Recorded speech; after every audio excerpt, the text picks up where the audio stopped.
Hi class, I wanted to outline a few strategies on how to be successful in medical terminology. It is a lot of information and a lot of words to memorize, but the reality is you need to be able to do more than just memorizing them. You need to be able to apply them to situations, take situations in normative terms and put them into the right medical terms and vice versa.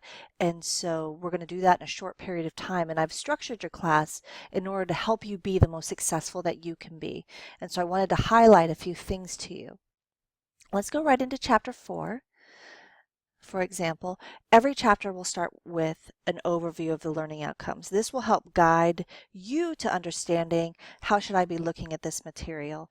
Can I answer these questions? Am I understanding? In addition, you will have your CTE skills. So what I would do is I would watch this particular chapter has 2 videos, which are relatively short.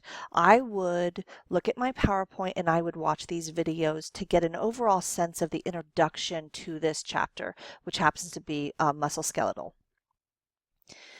After I've done that, then I would move on to the LearnSmart. Again, the LearnSmart is an interactive dynamic textbook that gauges your learning.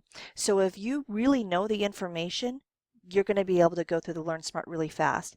If the information is a little bit challenging and you're struggling with it a little bit, then you'll go through the information a little bit slower, but you will ensure that you actually know it. Next, you'll find the chapter exercises, and they're right here. So it's interesting because at first when I structured the course this way, I was worried that students would see so many exercises and then they would feel overwhelmed. The feedback that I have received is that students actually really like this for a few different reasons. None of these exercises are that long. Most of them range between sometimes 5 questions up to maybe 12 or 15. Really depends on the section. In addition, it's broken into sections. And so this is really important. If you feel like you're starting a section activity and you're not fully getting it, you know exactly where to go to in the textbook. Rather than putting all of these exercises in one big long assignment, and then you have a question and you're like, wow, I need to go back and read that, and you're having to search through the whole chapter to go find it. You don't have to do that. You know exactly what you're studying when you're studying it. And in addition, especially in a summertime course, you get to check these off the box. So maybe you make a plan with yourself to say, okay, I'm going to get sections 4.1 through 4.4 done today, and I'm going to do the other 2 sections tomorrow and then my quiz. And so it allows you to divide and use your time really well rather than pausing an activity and having to go back to that same activity. And again, remember, these exercises are not designed to be assessments. They are for you to learn the material. So it's all different kinds of things. It's case studies, it's drag and drop, it's matching, it's listening. The work comes at you in a multitude of ways, so you can make sure that not only do you memorize the term, you can pronounce the term, you can spell the term, and you can use the term in context. And when you get something wrong, guess what? You get to try it again. And so these are meant to be learning activities and not to be assessments.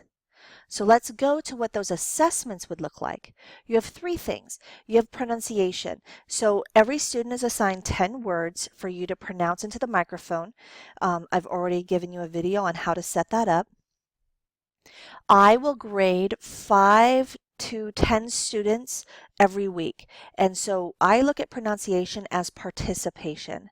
So now if I grade it and it's incorrect, you may lose a point or 2. And I will grade each student, again, probably 3 or 4 times throughout the semester. If yours is not one I officially grade, but you complete the assignment, then you get your 10 points, or excuse me, your 5 points participation. Your 2 assessments that you have. Now, you should be doing these last. The worst thing you can do for yourself is to say it's Wednesday afternoon and everything is due at midnight and you're hammering through your LearnSmarts and your exercises and your quizzes, because you're not going to do really well. It's not going to lend itself to you memorizing the information either.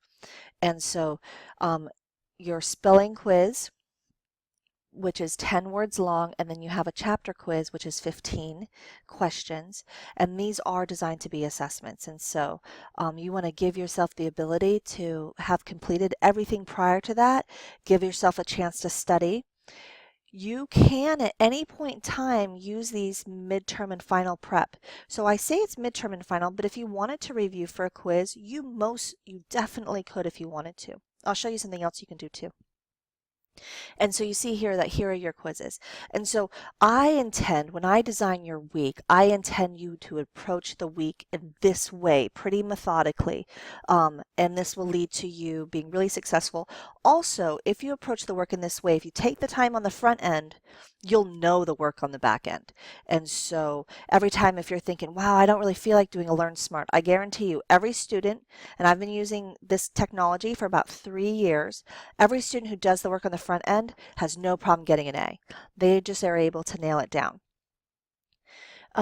If another thought for you, let me go into these Learn Smarts right here. Now this is going to, again, it's going to go into a faculty point of view, and then I'll take it over to a point of view for you. So let's go to a student view. I want to show you a couple things in here, and you'll be shown this a little bit in the orientation videos as well. But for example, let's say that you wanted to review the chapter a little bit. These tools over here can really help you. You can get insight into how well you did on the Learn Smart, and so it may not show me anything because I'm just someone who hasn't completed that work. But you can look at the results of everything you've done. You can get insight into what you've done. And here, if I go to assignments, let's go to to-do. This shows me a list of everything. If I'm going to log into my SmartBook right here, it shows that it takes about 17 minutes, and that's what I've programmed in for. Now that doesn't mean that it takes 17 minutes. Some of you it's going to take 12 minutes, and others of you it might take 25 minutes, right? So this is really an average. And if I were to begin this work, I could do that right here. And then once I have completed, or once you have completed this work, you will have the option then to go back and study it from a different point of view. And so this is your textbook as well as is a Learn Smart. And so once you complete it, you can go reload different questions. You can find different ways to approach and study the material, which will help you significantly if you're thinking, oh, I want to prep a little for a quiz that's coming up, or obviously your midterm and your final. And I think because I am recording, it's going to take a little while to load. So we'll move back over to my point of view and return to Blackboard. So please take the time to go through every single chapter methodically and approach things in that order. That will lend itself to you being the most successful you can be.